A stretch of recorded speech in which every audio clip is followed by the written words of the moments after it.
안녕하세요 여러분, 아침밥 왔습니다. 오늘은 메뉴가 뭔지 너무 궁금하시지 않으셨어요?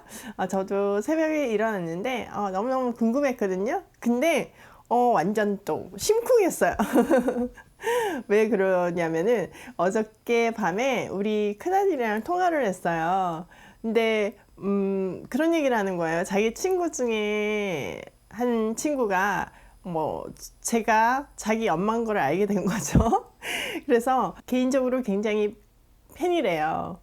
더 정확한 단어로는 롤 모델이라고 표현을 하더라고요. 저에 대해서 엄청 설치를 하고 또 알아보는데 자기가 앞으로 하고 싶은 거랑 너무 같다는 거예요. 그러면서 저를 꼭 한번 만나서 상담을 받고 싶다. 몇 가지 인생에 대한 질문이 있는데 질문을 하고 싶다고 우리 아들한테 부탁을 좀 한 것 같아요.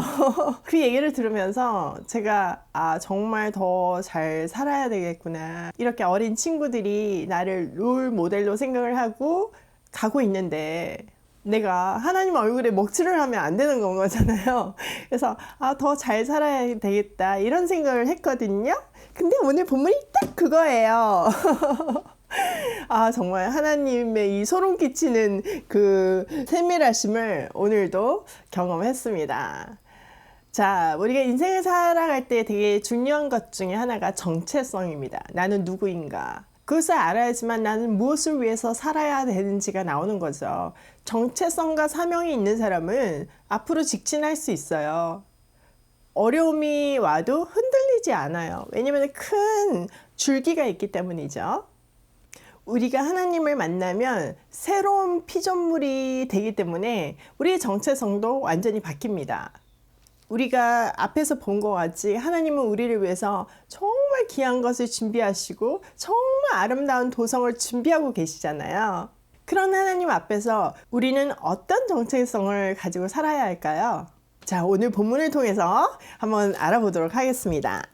1절 나는 시온의 의가 빛같이 예루살렘의 구원이 햇불같이 나타나도록 시온을 위하여 잠잠하지 아니하며 예루살렘을 위하여 쉬지 아니할 것인즉 하나님께서 예루살렘의 구원을 위해서 시온의 의를 위해서 쉬지 않고 잠잠하지도 않을 뿐더러 쉬지 아니할 것이라고 얘기하고 계십니다. 그러니까 반드시 이 일은 성취될 것이다 이 얘기인 건 거죠. 2절 이방 나라들이 내 공의를 뭇 왕이 다 내 영광을 볼 것이요 너는 여호와의 입으로 정하실 새 이름으로 일컬음이 될 것이며 이방 나라들이 또 여러 왕들이 내게 임한 공의와 내게 임한 하나님의 영광을 볼 것이라는 거죠. 그리고 나는 물론 1차적으로 이스라엘이에요. 이스라엘은 하나님의 이름으로 정하실 새 이름으로 불림을 받을 것이라는 거예요. 그리고 3절 보세요. 너는 또 여호와의 손에 아름다운 관, 내 하나님의 손에 왕관이 될 것이라. 네, 너무나 존귀한 존재가 되고 너무나 사랑스럽고 보배로운 존재가 되어서 하나님 손에 얹혀진 아름다운 관, 그리고 하나님 손에 왕관이 될 것이라고 얘기하고 계십니다. 자, 그러면 이스라엘은 어떤 존재에서 어떤 존재로 새로운 정체성을 가졌을까요? 4절에 그 답이 있습니다. 다시는 너를 버림받은 자라고 부르지 아니하며 다시는 내 땅을 항무지라고 부르지 아니하고 오직 너를 헵시바라고 하며 내 땅을 뷸라라 하리니 이는 여호와께서 너를 기뻐하실 것이며 내 땅이 결혼한 것처럼 될 것임이라. 네. 그전에는 지금 이 사람들도 투덜거리고 있잖아요. 나는 버림받았어. 나는 정말 하나님은 나를 기억하지 못하셨어. 언약이 파괴되었어. 계속 그랬잖아요. 근데 본인뿐만 아니라 모든 사람들도 그렇게 생각을 했을 거예요. 왜냐하면 망해서 잡혀갔으니까. 그래서 버림받은 사람, 항무지 이렇게 불렸다면 이제는 헵시바, 뷸라 이렇게 불릴 것이라는 겁니다. 헵시바는요 하나님께서 기뻐하시는 여인, 이런 내 사랑스러운 여인 이런 뜻이 있습니다. 그리고 뷸라는요 결혼한 사람이거든요. 그러니까 내 신부 이런 뜻이 있어요. 그러니까 이제는 버림받은 사람이 아니라 내가 사랑하고 나한테 너무 소중하고 나의 너무 어여쁜 신부 같은 존재 예루살렘, 이스라엘, 그리고 우리라는 겁니다. 자, 5절. 마치 청년이 처녀와 결혼함 같이 네 아들들이 너를 취하겠고 신랑이 신부를 기뻐함 같이 내 하나님이 너를 기뻐하시리라. 마치 하나님께서 신랑이 신부를 기뻐하고 사랑하는 것 같이 그렇게 하실 것이라는 건 거죠. 그런데 여러분, 저는 처음에 본문을 읽다 내 아들들이 너를 취하겠고 이게 되게 이상하더라고요. 굉장히 이게 뭐지? 막 이랬는데 좀 찾아봤어요. 그래서 여러 주석들을 좀 찾아보니까 이게 그런 뜻이 있더라고요. 우리는 지금 한국어로 번역돼서 그거를 모르잖아요. 근데 원문으로 보면 히브리어 원본에는 모음이 없대요. 그런데 11세기, 12세기경 마수라 사본에 모음이 첨가되었다는 건 거예요. 만약에 이 모음을 조금 변경하면 너를 지으신 분이란 뜻이 된다는 건 거죠. 그러니까 다시 읽어보면 결혼한 같이 너를 지으신 분이 너를 취하겠고 이건 좀 말이 되잖아요. 그렇죠? 그래서 뭐 정확하게는 모르겠지만 혹시 이게 뭐지? 막 이러실까봐 제가 찾아본 자료들을 공유합니다. 자, 6절. 예루살렘이여 내가 너의 성벽 위에 파수꾼을 세우고 그들로 하여금 주야로 계속 잠잠하지 않게 하였느니라. 너희 여호와로 기억하게 하는 자들아 너희는 쉬지 말며 또 여호와께서 예루살렘을 세워 세상에서 찬송을 받게 하시기까지 그로 쉬지 못하시게 하라. 저는 이 표현이 너무 재밌고 또 우리가 어떻게 기도를 해야 되는지에 대해서 디렉션을 줘서 너무 좋은데요. 예루살렘의 성벽에 파수꾼을 세우라는 겁니다. 근데 이 파수꾼은 뭐 하냐면은 주야로 계속 가만히 있지 않는 파수꾼이에요. 계속 뭘 하냐면은 하나님께서 이 약속을 기억하시게 계속 외치고 기억나게 하는 그 역할을 하는 사람인 거죠. 그러니까 하나님을 쉬지 말고 계속 이 일을 해야 되는 건 거예요. 또 7절에도 보니까 언제까지? 이 예루살렘의 새로운 창조로 인해서 세상에서 찬송을 받기까지. 그러니까 다른 말로 하면 이 언약이 성취될 때까지 쉬지 못하게, 하나님 쉬지 못하게 계속 기도해라. 막 계속 흔들어 깨워라. 리마인드 시켜라. 이 얘기인 거예요. 우리가 얼마 전에 눈먼 파수꾼 봤잖아요. 완전 대조되는 그 이미지를 사용해서 우리는 있으나마나한 그런 눈먼 파수꾼이 아니라 이렇게 깨워서 정말 하나님께서 주신 그 언약이 성취될 때까지 하나님을 계속 쉬지 않고 리마인드 시키고 쪼르는 그런 기도의 자세를 가져야 된다는 거죠. 자, 8절 볼게요. 8절 9절. 여호와께서 그 오른손 그 능력의 발로 맹세하시되 내가 다시는 내 곡식을 내 원수들에게 양식으로 주지 아니하겠고 내가 수고하여 얻은 포도주를 이방인이 마시지 못하게 할 것인지 오직 추수한 자가 그것을 먹고 나의 여호와를 찬송할 것이요 거둔 자가 그것을 나의 성소들에서 마시리라 하셨느니라.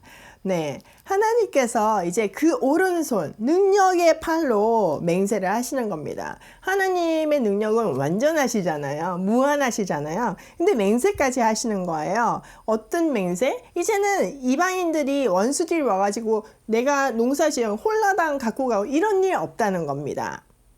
내가 수고하는 어떤 포도주를 남들이 뺏어가고 이런 일이 없다는 건 거예요. 오직 이제는 추수한 사람들이 그것을 먹고 하나님의 성소의 뜰에서 마시고 그걸 누리는 삶을 살게 하겠다는 약속인 거죠. 자, 10절. 성문으로 나아가라. 백성들이 올 길을 닦으라. 큰 길을 수축하라. 도를 제하라. 만민을 위하여 기치를 들라. 네. 이렇게 새롭게 된 이스라엘 백성들에게 뭘 하냐? 안에 어디 처박혀 있지 말고 성문으로 나아가라 계속 얘기를 하십니다. 그러면서 뭘 해야 되나? 만민들이 돌아올 큰 길을 닦으라는 건 거예요. 걸림돌이 될 수 있는 돌들을 제하고 만민들이 알아볼 수 있도록 깃발을 들라는 건 거죠. 자, 11절. 여호와께서 땅끝까지 선포하시되 너희는 딸 시온에게 이르라. 보라, 내 구원이 느니라. 보라, 상급이 그에게 있고 보응이 그 앞에 있느니라 하셨느니라. 네, 하나님께서 이스라엘을 모델로 쓰셨잖아요. 창세기 12장에 보면 세계사 속에서 하나님께서 이스라엘이란 나라를 만드세요. 하나님이 친히 왕이 되셔서 만드신 나라가 이스라엘입니다. 왜 이 나라를 세웠을까요? 네, 창세기 12장 3절, 이 나라의 건국 이념이 모든 것을 말해주고 있어요. 너로 인하여 모든 민족이 복을 받게 하기 위해서. 예, 이 나라가 하나님이 세운 나라, 하나님의 왕이심을 고백하는 이 나라가 모델 나라처럼, 이상국가처럼 산다면 다른 나라에서 저 나라는 뭐지? 왜 저렇게 살지? 저렇게 사는 이유가 뭘까? 궁금해서 찾아와서 보니까 그 안에는 하나님이 있다. 아, 우리도 하나님을 믿자. 이렇게 되기를 원하셨다는 건 거죠. 네, 물론 실패했지만 이제 하나님께서 다시 새 창조, 새로운 정체성을 주셔서 회복하게 하신다는 겁니다. 그러면 이제 사람들이 이렇게 몰려올 거예요. 기치를 들게 하셨잖아요. 그래서 이제는 다시 구원받는 그들, 다시 상급을 받고 다시 존경함을 받는 그들의 모습을 통해서 하나님을 전하시겠다는 말인 건 거죠. 12절, 사람들이 너를 이끌어 거룩한 백성이라 여호와께서 구속하신 자라 하겠고 또 너를 이끌어 찾은 바 된 자여 버림받지 아니한 성읍이라 하리라. 사람들이 결국은 세상 사람들, 하나님을 모르는 사람들이 너를 통해서, 이스라엘 또 나를 통해서 어떻게 얘기하느냐. 하나님의 거룩한 백성이다. 그리고 하나님께서 구속하신 자다. 또 하나님께서 찾은 바 된 사람이고 버림받지 않은 성읍이다. 이렇게 고백할 수 있는 그런 너희가 될 것이다. 그리고 그런 너희가 되어라. 이렇게 얘기하시는 겁니다. 하나님께서 우리를 구원하심으로 우리는 새로운 피조물이 되었습니다. 우리가 하나님 알기 전에 겪었던 성공과 실패, 아픔과 좌절, 그 모든 것에 하나님께서 세례를 주셔서 새로운 의미를 부여하게 하시고 그것이 우리의 정체성이 되게 하셨습니다. 그러면 우리는 하나님 만난 사람답게, 하나님 자녀 된 사람답게 새 사람이 되어야 합니다. 술에 술 탄 듯, 물에 물 탄 듯이 아니라 어둠 가운데 빛 같은 존재가 되어야 된다는 거죠. 우리 삶에서 하나님이 배워 나와야 한다는 건 거죠. 하나님께서 우리를 먼저 구원하신 것은 새 사람이 된 우리를 보고 세상을 주께 돌아오게 하기 위함입니다. 나 하나 잘 먹고 잘 살고 나 하나 구원받아서 천국 가고 그 정도의 기독교가 아닌 건 거예요. 나 한 사람을 통해서 열방이 주께 돌아오게 하시는 하나님의 원대한 계획이 내 계획이 되어야 합니다. 하나님의 영원하고 높으신 비전이 나의 비전이 될 때 나는 행복한 삶을 살 수 있습니다. 여러분, 우리는 주의 자녀이기 때문에 내가 잘못 살면 그냥 내 인생만 망치는 게 아니라 하나님 얼굴에 먹칠을 하는 건 거예요. 등골이 오싹하지 않습니까? 저는 배사업을 대를 이어서 하는 그런 가정에서 태어났습니다. 그러다 보니까 당연히 무속신앙하고 연관이 있을 수밖에 없었어요. 제 이름도 굉장히 유명한 장명가가 지어줬습니다. 태어난 시와 나를 근거해서 지었습니다. 그러나 하나님께서 저를 만나주셨을 때 내 이름에도 내가 자라온 환경에도 세례를 주셨습니다. 내 인생 구석구석에 세례를 주시고 새 사람이 되게 하셨습니다. 내 이름은 더 이상 그 유명한 장명가가 의미를 부여한 이름이 아니라 하나님께서 새롭게 의미를 부여한 이름이 되었습니다. 그게 너무 감격스러워서요. 제 브랜드의 이름도 되었습니다.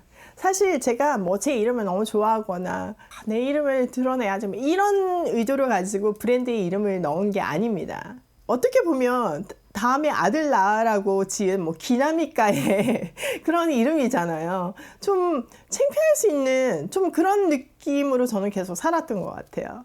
흔한 이름보다는 좋았지만 그렇다고 내 이름 너무 좋아 이렇게 살지는 않았던 것 같아요. 그런데 하나님을 만나고 내 이름에도 세례를 주셨을 때 그 이름에 새로운 의미를 부여했습니다. 진함이, 참된 나는 아름답다. 참진 자의 나자의 아름다움이. 네, 더 정확하게 얘기하면 하나님 안에 참된 나는 아름답다는 겁니다. 그래서 제가 하이 지나미에서 계속 하는 게 별찾기 운동입니다. 하나님께서 나에게 주신 별, 보석, 달란트를 찾을 때 진짜 나의 아름다움을 바라는 삶을 살 수 있기 때문입니다. 대부분은 자신의 아름다움을 잘 모르거나 그 가치를 잘못 매기고 있습니다. 패션이라는 그 통로를 통해서 저는 그분들에게 별을 찾아주고 싶고 그 별을 주신 하나님을 알려주고 싶은 건 거예요. 내 삶을 통해서 또 하이 지나미를 통해서 세상을 주께로 인도하고 싶습니다. 오늘도 나는 주님의 존귀한 신부임을 깨닫고 또 내 안에 별을 반짝반짝 빛내면서 세상에 하나님을 전하면서 고고싱입니다.